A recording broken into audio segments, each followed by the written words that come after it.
Hello everyone, आप सबका स्वागत है हमारे YouTube channel apex classes edutech में। और आज हम पढ़ने वाले हैं प्रत्यावर्ती धारा का लेक्चर नंबर 7।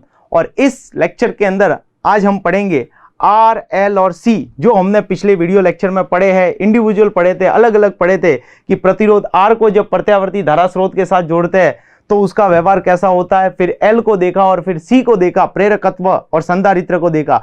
आज इन तीनों को कंबाइन करके प्रत्यावर्ती धारा स्रोत के साथ जोड़ेंगे और उसको जोड़ने के बाद में उसका बिहेवियर कैसा होता है, वो किस किस तरीके से फेजर डायग्राम में उसके अंतर आता है, उसके बारे में आज हम चर्चा करेंगे। तो चलिए शुरू करते हैं आज का हमारा लेक्चर। तो देखिए, पहले अगर हेडिंग की बात की जाए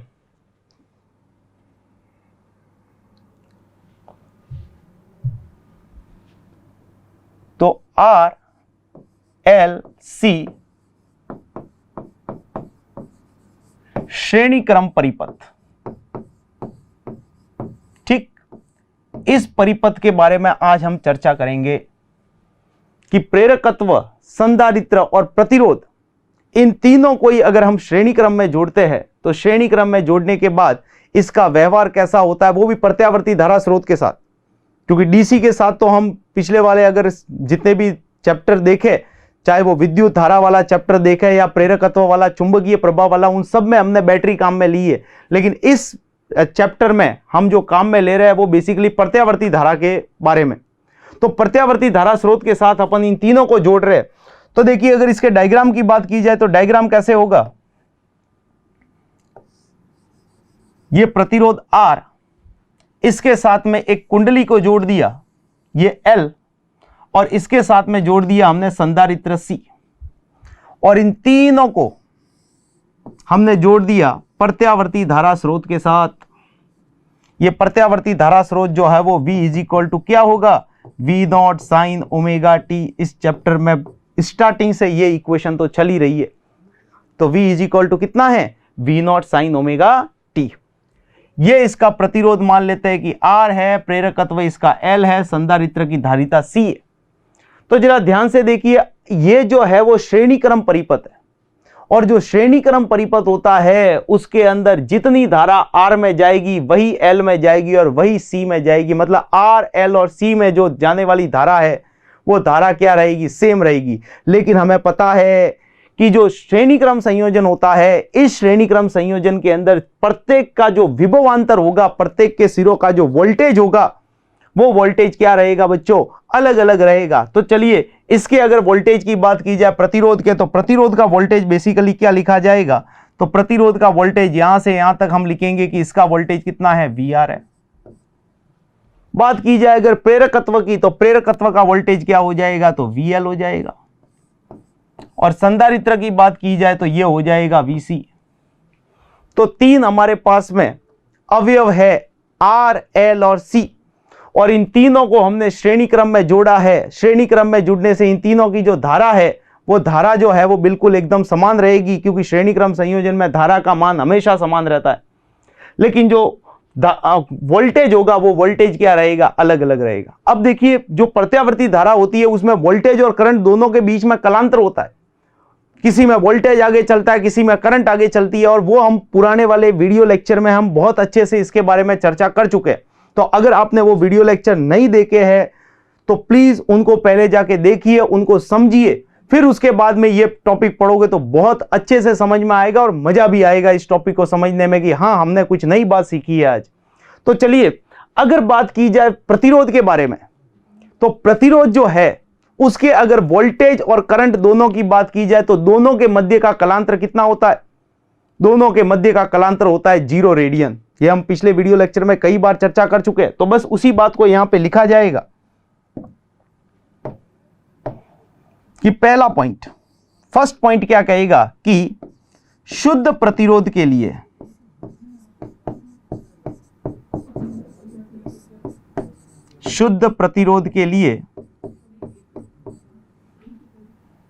वोल्टेज व धारा के मध्य का कलांतर 0 रेडियन होगा या 0 रेडियन होता है। अब क्यों होता है, कैसे होता है, उसके बारे में पूरा वीडियो लेक्चर आपको समझाया गया है, उसको पहले जरूर देखिए, फिर उसके बाद ये टॉपिक आपको बहुत अच्छे से समझ में आएगा। तो यहां पे सिर्फ उसके बारे में ही बात की जाएगी कि कलांतर जीरो होता है। तो कलांतर जीरो है तो अगर इसका फेजर डायग्राम देखें तो फेजर डायग्राम कैसे बनेगा, तो बड़ा आसान सा है कि जिधर वोल्टेज है उधर की तरफ ही करंट को ले लो। तो अगर मैं वोल्टेज को मान लीजिए इधर की ओर ले रहा हूं, ये वोल्टेज है VR, प्रतिरोध का वोल्टेज कितना है, इधर की डायरेक्शन में हमने शो कर दिया VR, तो जो धारा होगी वो भी सेम इसी डायरेक्शन में होगी जो कि I से शो की जाएगी। क्योंकि धारा जो होती है, किसी भी परिपथ की बात की जाए, हमारे घरों में जितने भी उपकरण काम में आते हैं, चाहे वो फ्रिज है, AC है, या फिर जो भी उपकरण अपन काम में ले रहे, हमारे घरों में वोल्टेज होता है ज्यादा, करंट होती है कम, क्योंकि करंट बेसिकली होती है V/R।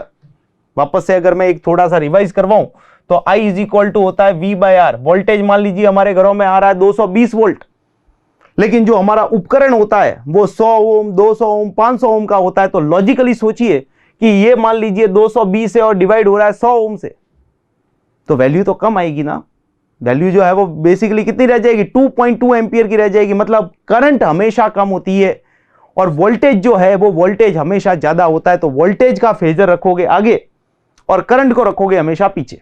तो इस तरीके से ये फेजर शो होगा। किसका, ये शुद्ध प्रतिरोध का केस है। अब बात करते हैं प्रेरकत्व के बारे में कि प्रेरकत्व के अंदर भी क्या धारा और वोल्टेज समान कला में होता है, तो नहीं। इसके अंदर जो है वो दोनों के मध्य का जो कलांतर होता है वो कलांतर π/2 रेडियन का होता है। तो चलिए उसको भी अगर अब लिखा जाए तो सेकंड पॉइंट क्या हो जाएगा, शुद्ध प्रेरकत्व के लिए, शुद्ध प्रेरकत्व के लिए वोल्टेज धारा से π/2 रेडियन अग्रगामी होता है।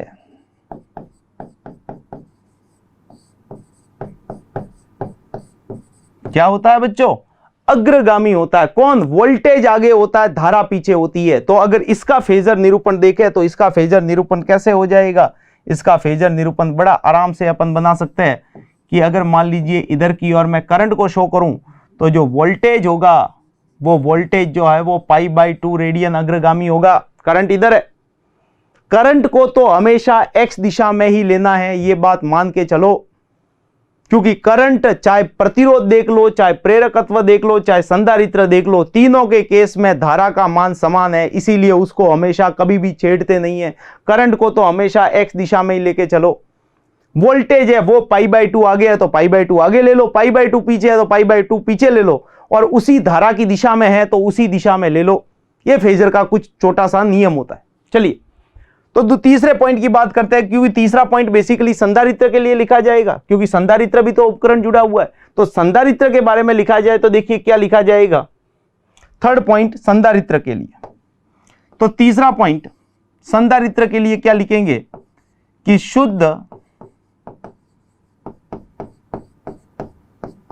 संधारित्र के लिए वोल्टेज धारा से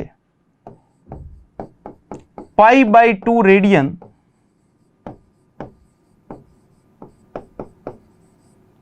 पश्चगामी होता है। π/2 रेडियन क्या होता है बच्चों, पश्चगामी होता है, पीछे की ओर चलता है। तो अगर उसके बारे में बात की जाए कि अगर इसका फेजर देखें तो फेजर कैसे होना चाहिए, तो धारा को तो मैंने अभी अभी बताया छेड़ना ही नहीं है, धारा को तो यूं ही रखो। रही बात वोल्टेज की, तो वोल्टेज क्या रह रहा है, π/2 पीछे, तो π/2 पीछे कैसे शो करोगे, तो π/2 आगे अगर इस दिशा में शो किया तो π/2 पीछे जो है वो इधर की ओर शो करोगे, ये VC, और ये एंगल कितना बन गया प्यारे बच्चों, π/2, और ये भी कितना था, π/2 था। तो आपको ये तीनों बातें समझ में आई होगी। प्रतिरोध है तो वोल्टेज और करंट दोनों के मध्य का कलांतर 0 है। अगर प्रतिरोध शुद्ध प्रेरकत्व जुड़ा हुआ है तो प्रेरकत्व के केस में कितना हो जाएगा, π/2 होगा, लेकिन प्रेरकत्व में वोल्टेज आगे रहेगा, धारा पीछे रहेगी। और तीसरे वाले केस की बात की जाए संधारित्र वाले केस की, तो संधारित्र वाले केस में बेसिकली क्या होगा कि करंट जो है उसके ठीक π/2 रेडियन पीछे कौन रहता है, वोल्टेज रहता है। तो ये तीनों बातें अगर अपने को ढंग से समझ में आए तो अब एल, आर और सी इन तीनों श्रेणी क्रम का जो फेजर डायग्राम है, उस फेजर डायग्राम को हम बड़े आसानी से बना सकते हैं। तो आइए देखते हैं कि फेजर डायग्राम बनाएंगे कैसे। तो देखिए बड़ा आसान सा है, हेडिंग डालते हैं इसकी बढ़िया सी, आरएलसी परिपथ, और परिपथ भी कौन सा है बच्चों? श्रेणी क्रम परिपथ। आरएलसी परिपथ का फेजर आरेख, ठीक है। सदिश निरूपण देख रहे हैं कि कैसे होगा इसका सदिश निरूपण, कैसे इसको शो किया जाएगा। तो देखिए करंट को तो छेड़ना ही नहीं है, करंट तो सेम डायरेक्शन में रहेगी, बस करंट के सापेक्ष वोल्टेज को देखना है अपने को। तो देखिए करंट की बात करो तो करंट को तो एक्स दिशा में ही रखो। तो चलिए साहब करंट को एक्स दिशा में रख लिया इधर की ओर, मान लीजिए करंट है। अब प्रतिरोध का केस देखूं तो प्रतिरोध के केस में जिधर करंट होती है उधर ही वोल्टेज रहता है। तो करंट इस दिशा में अगर हमने मानी है तो वोल्टेज जो होगा वो भी इसी दिशा में होगा। तो वोल्टेज ज्यादा होता है तो वीआर मैंने कुछ ऐसे लिख दिया।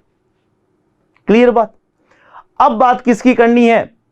प्रेरकत्व की। तो प्रेरकत्व के अंदर जो वोल्टेज होता है वो अग्रगामी होता है, कितना? π/2। और किससे? धारा से। तो हम वोल्टेज से नहीं देख रहे, धारा से देख रहे। इस धारा के सापेक्ष π/2 आगे, तो π/2 आगे कैसे शो किया जाएगा? तो π/2 आगे कुछ ऐसे शो किया जाएगा, ये VL, ये π/2 रेडियन। ठीक। अब बात करते हैं संधारित्र वाले केस की। तो संधारित्र वाले केस के अंदर बेसिकली क्या हो रहा है? धारा से π/2 पीछे, तो धारा से π/2 पीछे कैसे हो जाएगा? ये हो जाएगा कुछ ऐसे, ये VC। तो ये हमारे पास में बेसिकली किसका फेजर हो गया? ये फेजर हुआ है R, L और C। तीनों को अगर श्रेणी क्रम में जोड़े तो कुछ ऐसा फेजर अपने को मिलता है। और ये फेजर अपने आप में सारी बातें बता रहा है कि प्रतिरोध की और धारा दोनों सेम दिशा में होंगे, प्रतिरोध के लिए वोल्टेज और धारा दोनों सेम दिशा में होंगे। जबकि बात की जाए अगर प्रेरकत्व के लिए तो धारा से π/2 आगे वोल्टेज रहता है, और संधारित्र की बात करें तो π/2 पीछे रहता है वोल्टेज। यह चर्चा हमने अभी की। अब देखिए इसके लिए एक केस लिया जा रहा है, एक स्पेशल केस लिया जा रहा है। हम मानते हैं यहां पे, देखिए ऐसा हो भी सकता है और नहीं भी हो सकता। नहीं होगा तो उसके लिए भी आगे एक केस ले लेंगे, लेकिन अभी स्टार्टिंग में अपन एक बात मान के चलते हैं, स्पेशल केस। और वो स्पेशल केस क्या मान लिया? मान लो एक बार के लिए कि जो प्रेरकत्व का वोल्टेज है, ये जो मापांक आ रहा है, ये मापांक इस संधारित्र के वोल्टेज से ज्यादा है। प्रेरकत्व का जो वोल्टेज, प्रेरकत्व के सिरों का जो वोल्टेज है वो संधारित्र के सिरों के वोल्टेज से क्या है? ज्यादा है। ऐसा जरूरी नहीं है, हो सकता है संधारित्र का वोल्टेज ज्यादा हो, लेकिन यहां पे हम बेसिकली क्या मान रहे हैं? एक स्पेशल केस लिया जा रहा है कि यदि वोल्टेज ऑफ इंडक्टर, ये जो प्रेरकत्व है, इसका वोल्टेज ज्यादा है कैपेसिटर से। ये जो कैपेसिटर लगा हुआ है इसके वोल्टेज से क्या है? ज्यादा है। तो ये फेजर आरेख कैसे बनेगा उसके बारे में बात करें तो फेजर नेक्स्ट स्लाइड पे ले रहा हूं। तो देखिए पहले इसको समझिए कि ये फेजर में बेसिकली होगा क्या। ये वोल्टेज मान लीजिए 200 वोल्ट है। अब इसको बेसिकली फेजर बोलते हैं कि इसको सदिश निरूपण को। तो अगर मैं इस वाले वोल्टेज को ऊपर की ओर अध्यारोपित कर दूं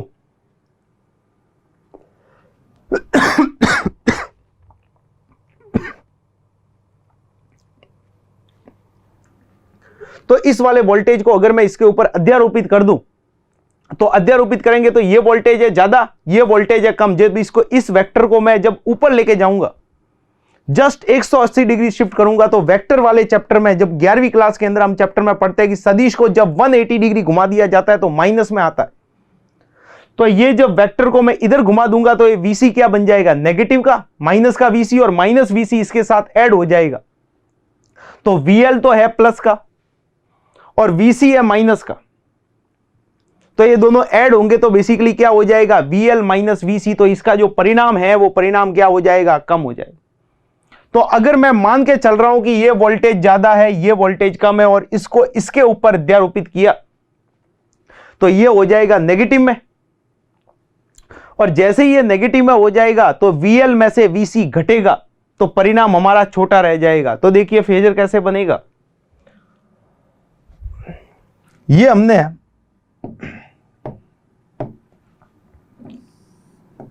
वोल्टेज शो किया प्रतिरोध का, और इधर की ओर जो वोल्टेज शो किया है यह है VL माइनस VC। ऐसा क्यों किया गया? मैंने अभी अभी आपको यह बात समझाई है कि VL बड़ा है और VC है छोटा।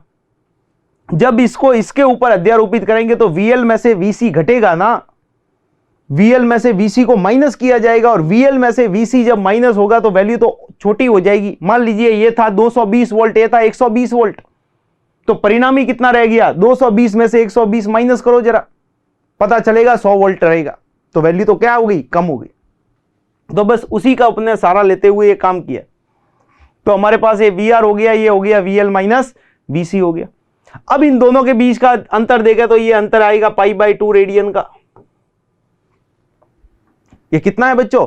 π/2 रेडियन का है। तो बस इसके लिए भी परिणामी निकालोगे। परिणामी कैसे निकाला जाएगा? तो परिणामी निकालना बड़ा आसान सा है। अगर इस वेक्टर के बारे में बात की जाए तो इसको मैं इधर शिफ्ट कर दूं, तो अगर इस वेक्टर को मैं इधर शिफ्ट कर दूं तो ये हमारा नया वेक्टर बन जाएगा VL माइनस VC का।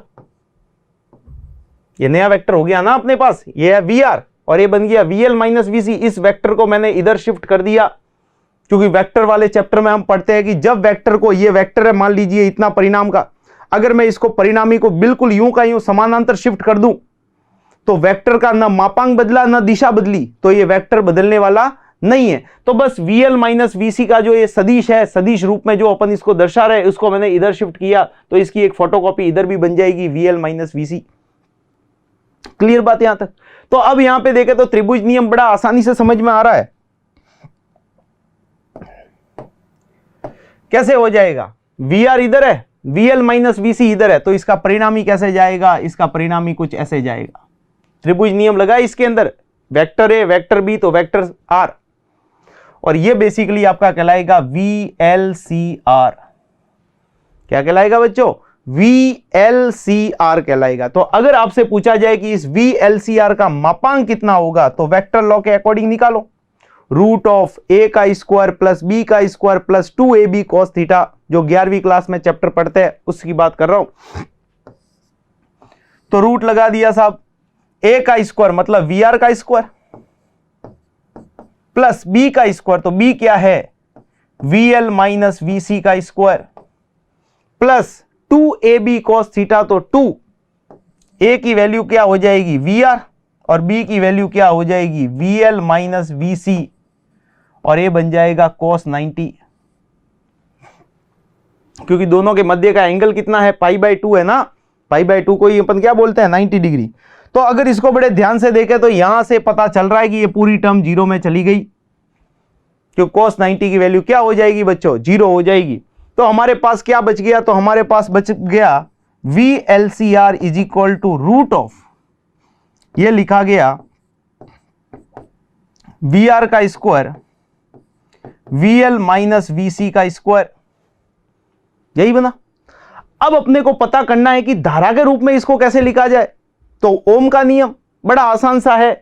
ओम का नियम बेसिकली अगर लिखो तो R के सिरों का वोल्टेज, इसको क्या पढ़ेंगे? R के सिरों का वोल्टेज, ये L के सिरों का वोल्टेज और ये C के सिरों का वोल्टेज। तो ओम के नियमानुसार, ओम्स लॉ से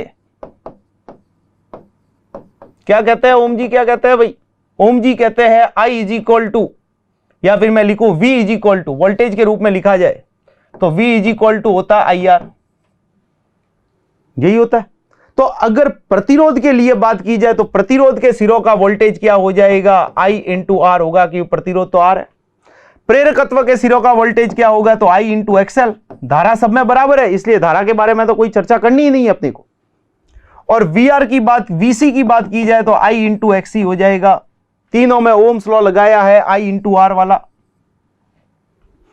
तो इन तीनों की वैल्यू को जरा पिछली स्लाइड पे देखिए, तो VR, VL और VC, इन तीनों की वैल्यू हमारे पास में ओम्स लॉ से हमारे पास में ये वैल्यू आती है। तो अगर इन तीनों की वैल्यू अगर पुट की जाए तो VLCR क्या बन जाएगा? रूट ऑफ, पहले था VR का स्क्वायर, तो VR मतलब I स्क्वायर R स्क्वायर, यही बना।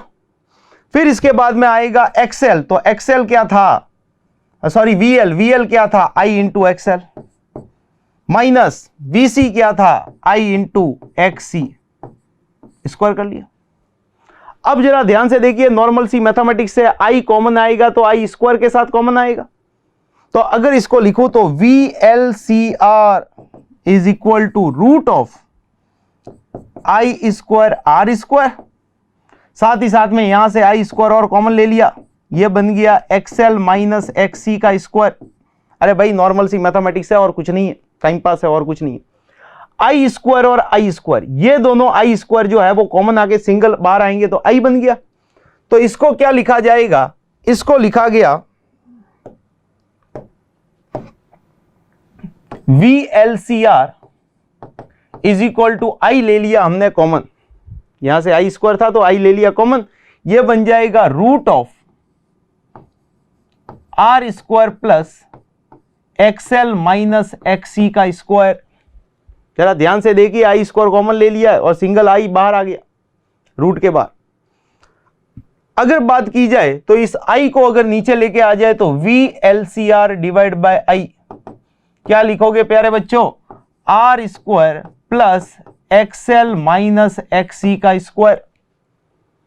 अब यहां पे वापस से एक ओम्स लॉ बन रहा है, V divide by I, V के डिवाइड में I कर दूं तो R बनता है। अब यहां पे R लिखना समझदारी नहीं है। ऐसा क्यों बोल रहा हूं, क्योंकि यहां L, C और R तीनों को श्रेणी क्रम में जोड़ा है, तो इन तीनों का प्रभाव जो आएगा उसको बोलते हैं प्रतिबाधा। क्या बोलते हैं उसको बच्चों, प्रतिबाधा बोला जाता है। और प्रतिबाधा को अपन किससे लिखते हैं, Z से लिखते हैं। तो कैसे लिखा जाएगा, तो वी नो दैट, हम एक बात अच्छे से जानते हैं। क्या जानते हो बच्चों, VLCR divide by I, voltage divide by धारा, और इसको बोलते हैं Z, प्रतिबाधा। क्या बोलते हैं बच्चों, इसको प्रतिबाधा कहा जाता है। और अगर आपसे कोई पूछ ले कि प्रतिबाधा का मात्रक क्या होगा, तो मात्रक क्या बताओगे बच्चों, प्रतिबाधा का जो ये मात्रक होता है, इसका मात्रक क्या हो जाएगा, ओम हो जाएगा।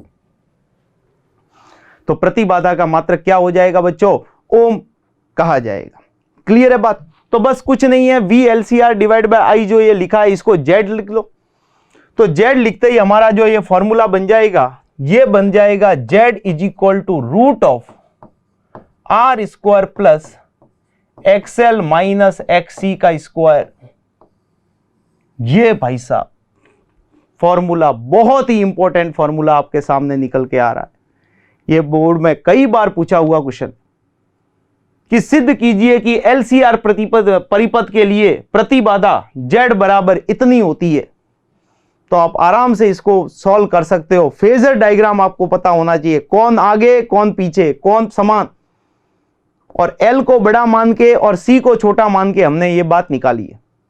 लेकिन इसके अंदर एक और बात अभी रही है, कलांतर कितना होगा, कलांतर भी तो निकालना है। जरा फेजर देखो इसका वापस से, ये इसका फेजर है LCR का।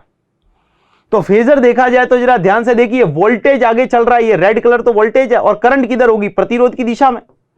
जिधर प्रतिरोध है उधर ही तो करंट है। तो करंट से वोल्टेज आगे चल रहा है, कितना आगे चल रहा है पता करना है, तो इसको मानो फाई। ये कलांतर तो पता करना है ना। तो कलांतर कैसे निकाला है, तो ये हमारे पास O, ये A और B। तो अगर त्रिभुज AOB में tan फाई निकाला जाए, कलांतर तो हमेशा tan से निकालते हैं, तो tan फाई निकाला जाए तो फाई के सामने वाला हो जाएगा VL माइनस VC, और आधार क्या हो जाएगा, VR। तो अगर मैं बात करूं इस त्रिभुज की, तो त्रिभुज से कलांतर जो निकाला जाएगा, ध्यान से समझिएगा बच्चों, कलांतर। तो कलांतर के लिए त्रिभुज OAB काम में ले लिया, जो अभी अभी मैंने बताया था पिछली स्लाइड पे, O, A और B, और इसके अंदर निकालना है tan फाई। तो tan फाई क्या हो जाएगा बच्चों, tan फाई हो जाएगा VL minus VC divide by VR। क्या हो जाएगा, VL माइनस VC, लंब बटे आधार करना है। तो फाई के सामने वाला हो गया लंब, बचा हुआ क्या हो गया, आधार, और 90 के सामने वाला होता है कर्ण। तो कर्ण की तो यहां जरूरत ही नहीं है, VL minus VC divide by R हो जाएगा। अब हमें यहां पे सारी बातें पता है कि VL क्या होता है, I इंटू XL, VC क्या होता है, I इंटू XC, और VR क्या होता है, IR। तीनों वैल्यू को उठा करके यहां फेंक दो, जरा देखो क्या रिजल्ट निकल के आ रहा है। तो ये लिखा गया tan phi is equal to VL की वैल्यू क्या हो जाएगी, IXL minus IXC divide by VR क्या हो जाएगा IR। जरा ध्यान से देखिए, ऊपर से I कॉमन आ रहा है और नीचे वाला I कैंसल आउट हो जाएगा। तो ये जो हमारे पास रिजल्ट आएगा tan phi is equal to I ले लिया common XL minus XC divide by IR, R से I कैंसल आउट हो गया। तो ये जो रिजल्ट आया हमारे पास tan फाई, ये tan फाई बेसिकली कितना आ गया, तो tan फाई लिखा गया XL minus XC divide by R। तो अगर मैं फाई आपसे पूछूं तो क्या लिखोगे बच्चों, tan इनवर्स, tan को उधर फेंक दिया, क्या लिखोगे XL minus XC divide by R हो जाएगा, सिंपल। तो इस फाई को क्या बोलेंगे, इसको बोलेंगे कलांतर। क्या बोला जाएगा, कलांतर। और एक कलांतर क्या होता है, वोल्टेज और करंट के बीच में कितना आगे पीछे का गैप है, दोनों के बीच का कला का अंतर कितना है उसको बताता है। तो यहां पे फाई से आगे कौन चल रहा है, तो फेजर बताता है ये सारी बातें। फेजर में देखो हमारे पास जो आंसर आया है वो आंसर क्या आया है बच्चों, tan phi is equal to XL minus XC divide by R आया है, यही है। तो आगे कौन चल रहा है, तो आगे वोल्टेज चल रहा है, किससे, धारा से। कितना आगे है, फाई से आगे है। और अगर फाई आपको पूछा जाए तो फॉर्मूला आपके सामने पड़ा है, कैलकुलेट आप आराम से कर सकते हो। तो अगर यहां पे लिखूं मैं कि LCR परिपथ में, जो LCR परिपथ है, कि LCR परिपथ में यदि VL ग्रेटर देन VC है, क्योंकि ये कंडीशन अप्लाई की थी हमने कि प्रेरकत्व का वोल्टेज संधारित्र के वोल्टेज से क्या है बच्चों, ज्यादा है, तब वोल्टेज धारा से फाई रेडियन अग्रगामी होगा। फाई रेडियन क्या होगा बच्चों, अग्रगामी। या फिर इसका दूसरा बात भी बोली जा सकती है कि जो हमारी करंट होगी वो करंट वोल्टेज से फाई रेडियन पश्चिगामी होगी। भाई या तो ये बोलो कि वोल्टेज फाई से आगे चल रहा है, या फिर दूसरा इसको बोलने का तरीका ये भी तो हो सकता है कि करंट फाई से पीछे चल रही है ना। तो इसको या फिर करके क्या लिख सकते हैं, या I V से फाई रेडियन पश्चिगामी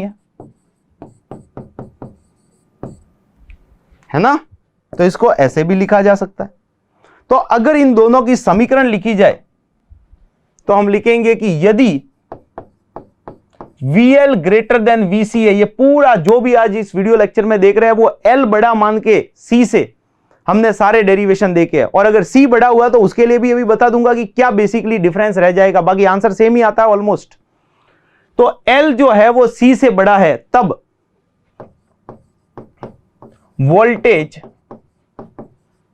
व धारा की समीकरण। तो वोल्टेज को तो अपन पहले से स्टार्टिंग से ही क्या मान के चल रहे हैं, V0 साइन ओमेगा टी, उसको तो छेड़ना ही नहीं है। लेकिन अगर बात की जाए करंट की, तो करंट जो है वो फाई रेडियन से पीछे चल रही है। जरा ध्यान से देखिए, बार बार इस फेजर डायग्राम पर ही आ रहा हूं मैं। वोल्टेज अगर इधर जा रहा है, इसको मैंने V0 साइन ओमेगा टी मान लिया, तो जो करंट होगी वो फाई से पीछे है ना। तो पीछे है तो इसको लिखने का तरीका क्या होगा, तो इसको लिखने का तरीका बड़ा आसान सा है। I इज इक्वल टू लिखोगे I0 sine omega t minus phi. और अगर आपसे कोई पूछ ले कि ये फाई कितना होगा, तो सिंपल सा आंसर बताओगे tan इनवर्स फाई लिखा जाएगा tan inverse XL minus XC divide by R। ये लिखा जाएगा, फाई को कलांतर को लिखा जाएगा। क्लियर है बच्चों, बात क्लियर है ये बात, ठीक। तो ये बेसिकली I और V के बारे में हमने पढ़ा। अब यहां पे आपके दिमाग में एक क्वेश्चन आ सकता है कि सर अगर C बड़ा होता, ये तो हमने स्पेशल केस ले लिया कि चलो L बड़ा था C से, तो उस केस के अंदर आपके जो आंसर आ रहे हैं वो आंसर VL माइनस VC के बराबर आया। अब लॉजिकली सोचो तो तुम्हें आंसर यहां पे मिल जाएगा कि अगर C बड़ा है तो C बड़ा है, तो बेसिकली जरा ध्यान दीजिए, हमने जहां से इस केस को लिया है, ये देखिए C बड़ा है L से। मान लीजिए एक बार के लिए भाई, या इन दोनों में से कोई एक केस होगा, तो अगर मान लीजिए C बड़ा है L से, तो C अगर बड़ा है इस L से, तो C में से L माइनस होगा, मतलब ये परिणामी किधर आ जाएगा, नीचे की ओर आएगा। भाई ये L को किधर लेके आओगे, नीचे लेके आओगे, तो VC माइनस VL आएगा। तो VC माइनस VL के लिए लिखा जाए तो देखिए क्या लिखा जाएगा। तो यहां पे स्पेशल केस वो भी ले लेते हैं, क्योंकि पढ़ रहे तो पूरा फिर ढंग से ही पढ़े। यदि VC बड़ा है VL से, तो उस केस में फेजर कैसे बनेगा। तो फेजर बनने के लिए बिल्कुल सिंपल सा, ये आ गया हमारा VR, और इधर की ओर कौन आ जाएगा, VC माइनस VL। जो L ऊपर था उसको π/2, पाई से हमने घुमा दिया, तो ऋणात्मक सदिश बन गया। अब अगर बात की जाए, तो अगर मैं इसको इधर की ओर शिफ्ट कर दूं, तो ये बेसिकली आपका क्या बन जाएगा, VC माइनस VL। जरा ध्यान से देखिए, दो वेक्टर आ गए, वेक्टर A वेक्टर B, तो वेक्टर R किधर आ जाएगा, इधर की ओर आ जाएगा वेक्टर R, ये VLCR, यही बन गया। और इस बार जरा ध्यान से देखिए, करंट तो इधर ही है, करंट तो हमेशा प्रतिरोध की दिशा में ही होती है, करंट से इस बार वोल्टेज क्या हो गया, 5 रेडियन पीछे हो गया। करंट से वोल्टेज क्या हो गया है, 5 रेडियन पीछे हो गया। तो अगर मैं आपसे पूछूं कि इसके लिए Z बताओ, तो Z कैसे कैलकुलेट करोगे। तो Z कैलकुलेट करने के लिए root of R square plus XC minus XL का स्क्वायर। जरा ध्यान से देखिए क्या चेंज किया गया है। पहले क्या था, L बड़ा था C से, तो आंसर आया था XL माइनस XC। अब जरा ध्यान से देखिए, C बड़ा है L से, तो R पे तो कोई चेंज नहीं, R तो उसी दिशा में, जो भी चेंज आया वो L और C में आया है। तो अगर L को देखा जाए तो L छोटा है और C बड़ा है, तो इस केस में ऐसे बन जाएगा। और अगर बात की जाए कलांतर की, तो कलांतर की बात की जाए तो tan phi, ये tan phi बेसिकली कैसे लिखा जाएगा, तो ये बन जाएगा XC minus XL divide by R, या फिर इसको मैं tan इनवर्स की टर्म में लिखूं तो ये लिखा जाएगा phi equal to tan inverse, XC बड़ा है ना इस बार, XL डिवाइड बाय R। तो कलांतर के अगर देखोगे तो जरूर फर्क आएगा, लेकिन अगर प्रतिबाधा को देखोगे तो प्रतिबाधा जो है उसके अंदर किसी तरीके का कोई परिवर्तन नहीं आता, Z की वैल्यू सेम आती है। क्योंकि आप चाहे यहां पे XL माइनस XC करो या XC माइनस XL करो, लेकिन है तो उन दोनों का स्क्वायर ही। तो अगर नेगेटिव आंसर आ रहा होगा तो भी पॉजिटिव हो जाएगा। लॉजिकली सोच के देखो, XC की वैल्यू 2 है और इसकी वैल्यू 1 है, तो 2 माइनस 1 किया 1 आया, और 1 का स्क्वायर करोगे वापस 1। अब यहां पे ध्यान दीजिए, यहां पे 1 और यहां पे 2 होता, तो 1 माइनस 2 माइनस 1, और माइनस 1 का वापस स्क्वायर करोगे प्लस 1 आएगा। कहने का मतलब यह है कि Z पे तो कोई फर्क नहीं आता, लेकिन जब फाई की वैल्यू की बात की जाती है तो फाई के ऊपर काफी फर्क आता है। फाई की वैल्यू के अंदर पहले XL माइनस XC था, और अब जो बात आ रही है वो किसकी आ रही है, XC माइनस XL की बात आ रही है। तो आई होप आप लोगों को ये सारी बातें ढंग से समझ में आ रही होगी, क्लियर है बात, ठीक। तो ये हमारे पास में L और C जब बड़ा छोटा हो तो उस केस के अंदर बेसिकली क्या होता है उसके बारे में चर्चा की है।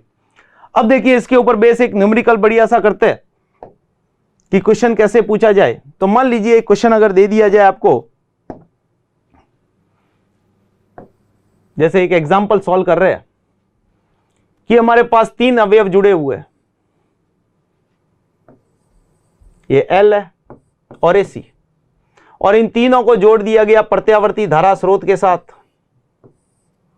प्रत्यावर्ती धारा वही 220 वोल्ट, 50 हर्ट्ज। अगर वो आगे लिख रहा है 220 वोल्ट, तो इस 220 वोल्ट का प्यारे बच्चों क्या मतलब है, ये आरएमएस वैल्यू है, शिखर मान नहीं है।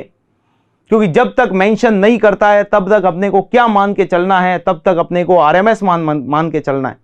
शिखर मान तो अगर वो स्पेशली बोल दे कि इसके अंदर, इस सर्किट के अंदर शिखर मान इतना है, तो अपन V0 लिखेंगे, वरना VRMS ही हमारे लिए सही रहेगा।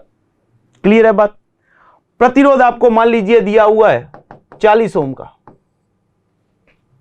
ठीक है। प्रतिरोध कितना दिया हुआ है, 40 ओम का दिया हुआ है। और XL, ये XL मान लीजिए आपको दिया हुआ है 30 ओम, और XC आपको दिया हुआ है 40 ओम। आर की वैल्यू थोड़ी चेंज कर लेते हैं, आर को कर लेते हैं 50 ओम। ये आपको पूरा सर्किट में ये सारी वैल्यू आपको गिवन है कि एक एलसीआर श्रेणी क्रम संयोजन है और इस श्रेणी क्रम संयोजन में आर की वैल्यू 50 ओम आपको गिवन है, एक्सएल की वैल्यू 30 ओम है, एक्सी की वैल्यू 40 ओम है और इसको किससे जोड़ा है, 220 वोल्ट के एक और 50 हर्ट्ज की आवृत्ति के एक प्रत्यावर्ती धारा स्रोत के साथ जोड़ा है। तो आपको इसके अंदर पूछा क्या है, आपको इसके अंदर पूछा है पहला क्वेश्चन, जो पहला प्रश्न पूछा है वो है जेड बताओ, जेड कितना होगा। दूसरा क्वेश्चन आपको पूछा है कि इसके अंदर धारा कितनी होगी, आई कितनी होगी, वो कैलकुलेट करना है। और अगर बात की जाए तीसरी, तो वोल्टेज व धारा की समीकरण, ठीक है ना, या फिर धारा की समीकरण अपन थोड़ी बाद में देखेंगे क्योंकि इसमें और भी एक टॉपिक जोड़ेंगे।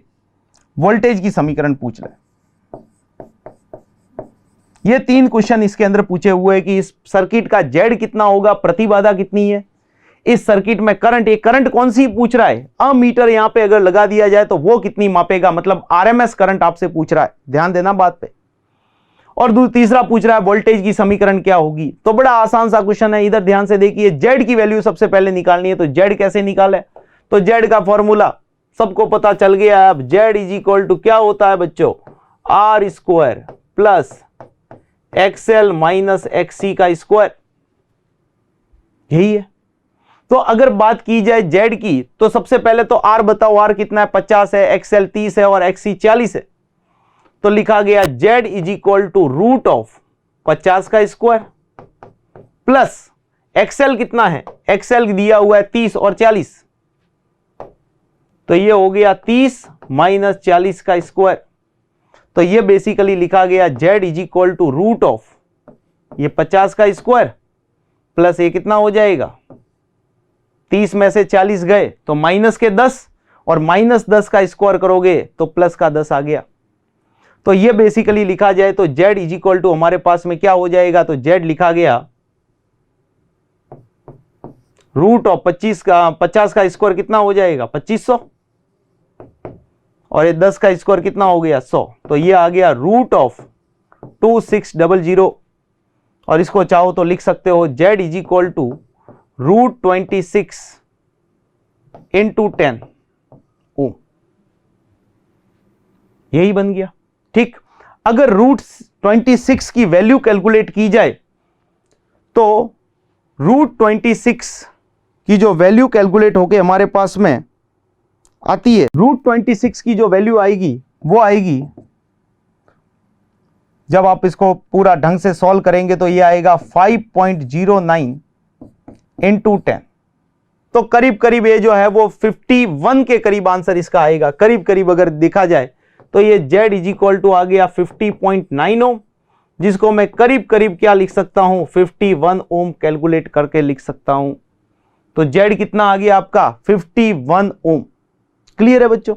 अब आगे दूसरा क्वेश्चन और इसके अंदर पूछा है, तो चलो Z तो आ गया, दूसरा पूछा है कि I कितना होगा, तो I कैसे कैलकुलेट करें, तो I निकालने के लिए नेक्स्ट स्लाइड पे ले रहा हूं, I कैसे कैलकुलेट करें, तो I इज इक्वल टू होता है V बाई जेड। कितना होता है बच्चों, V बाय जेड होता है। अगर मैं V की बात करूं तो V कितना दे रखा है 220 वोल्ट और Z कितना आया है, तो Z आया 51 ओम। तो कैलकुलेट किया जाए तो 220 डिवाइड बाय 51, तो 220 को 51 से डिवाइड करेंगे तो ये जो आपका आंसर आएगा, ये आंसर आपका आएगा I is equal to 4.3 ampere, करीब करीब जो है वो 4.3 एम्पियर के करीब ये आंसर देगा। आप इसको सॉल्व करना तो 220 डिवाइड बाय 51 की जो वैल्यू आएगी वो आएगी 4.3 एम्पियर। ध्यान रखिएगा ये आरएमएस वैल्यू आई है और अपने को पूछी भी आरएमएस ही थी, क्योंकि उसने ऐसा तो कहीं मेंशन किया नहीं कि शिखर मान बताओ, शिखर मान कहा होता तो जरूर अपन इसके आगे सोचते, लेकिन अपने को आरएमएस पूछा था। फिर इसके अंदर तीसरा जो क्वेश्चन इसके अंदर पूछा गया है वो है वोल्टेज की समीकरण। तो वोल्टेज की समीकरण कैसे निकाले, तो वोल्टेज की समीकरण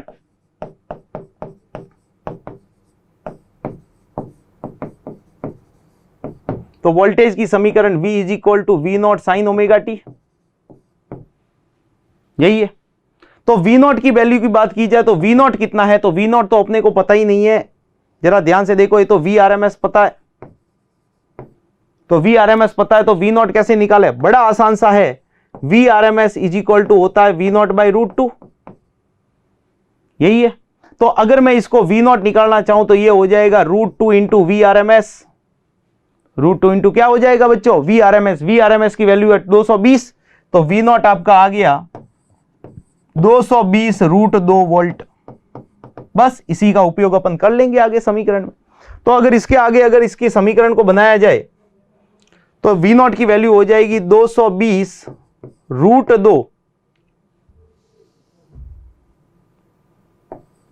220 √2 साइन, और साइन के बाद में ओमेगा, ओमेगा के लिए आवृत्ति गिवन है क्या, जरा देखो तो आवृत्ति 50 हर्ट्ज दे दी, तो 50 हर्ट्ज दे दी तो बेसिकली क्या लिखेंगे 2πf इंटू टी, क्योंकि आवृत्ति को अपन 2πf, ओमेगा का दूसरा नाम 2πf होता है, f अपने को 50 दिया हुआ है, तो अपना आंसर आया 220 √2 साइन 2π इंटू 50 टी।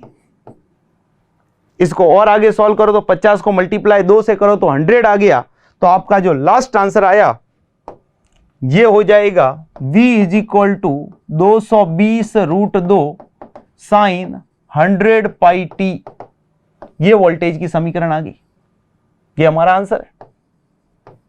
तो आई होप आप लोगों को ये पूरा न्यूमेरिकल समझ में आया होगा। एक बार वापस से देख लीजिए अगर किसी को समस्या है तो। सबसे पहले अपने को Z निकालना था, तो Z निकालने के लिए LCR परिपथ गिवन है, और LCR परिपथ गिवन है तो LCR के लिए √r² plus XL minus XC का होल स्क्वायर वाला फॉर्मूला सबको पता है, तो वो फॉर्मूला हमने अप्लाई किया, वो फॉर्मूला अप्लाई किया तो r का स्क्वायर 50 का स्क्वायर XL माइनस XC किया, तो यहाँ पे पता चला कि 50 का स्क्वायर 2500 और 10 का स्क्वायर 100 हो गया। जब रूट निकाला तो 2600 का रूट जो आया वो 5.09, जिसको करीब करीब अपन क्या लिख सकते हैं 51 ओम, क्योंकि 10 से मल्टीप्लाई और करोगे तो Z की जो वैल्यू आई वो कितनी आई 51 ओम आई। फिर इसके बाद में करंट निकालनी थी, तो करंट होती है V बाई Z, तो ये V बेसिकली अपने को कौन सा गिवन है 220 वोल्ट गिवन है, तो 220 और 51, जब 220 को 51 से डिवाइड किया 4.3 एम्पियर की करंट प्राप्त हुई। और फिर उसके बाद वोल्टेज की समीकरण तो V is equal to V naught sine omega t होता है। V नॉट अपने को पता नहीं था, तो V नॉट पता करने के लिए हमने बेसिकली यहाँ पे एक अलग से कैलकुलेशन की, जिसके अंदर VRMS बराबर V नॉट बाई √2, ये अपन स्टार्टिंग में जब प्रत्यावर्ती धारा वाला चैप्टर स्टार्ट किया था उस समय हमने RMS वैल्यू निकाली थी, उस RMS वैल्यू को हमने यहाँ पे यूज में लिया है, तो V नॉट निकाला गया, तो ये बेसिकली √2 इधर चला जाएगा और आंसर आया 220 √2। तो बस इसी वैल्यू को हमने यहाँ पे पुट किया, और जब पुट किया तो ये 220 √2 साइन, और ओमेगा का दूसरा नाम 2πf होता है, आवृत्ति अपने को 50 हर्ट्ज गिवन है, तो जब 50 वैल्यू रखी तो 50 का मल्टीप्लाई 2 से हो गया तो 100 ओम हो गया, 100 पाई हो गया, और ये 100 पाई की जब वैल्यू हमने लिखी तो फाइनल आंसर हमारे पास में ये आ गया। तो इस एक प्रश्न में 3 प्रश्न पूछे गए थे, जिसको हमने बहुत ही अच्छे से पूरा बैकग्राउंड पूरा देखते हुए न्यूमेरिकल्स का और पूरे फॉर्मूले का बैकग्राउंड देखते हुए हमने इनको सॉल्व किया। सब्सक्राइब करें हमारा Apex Classes Edutech YouTube channel, साथ ही बेल आइकन को क्लिक करना बिल्कुल ना भूलें, ताकि आगे आने वाले सभी यूट्यूब वीडियोस की अपडेटेड नोटिफिकेशंस सबसे पहले आपको मिले। Apex Classes Edutech, subscribe now.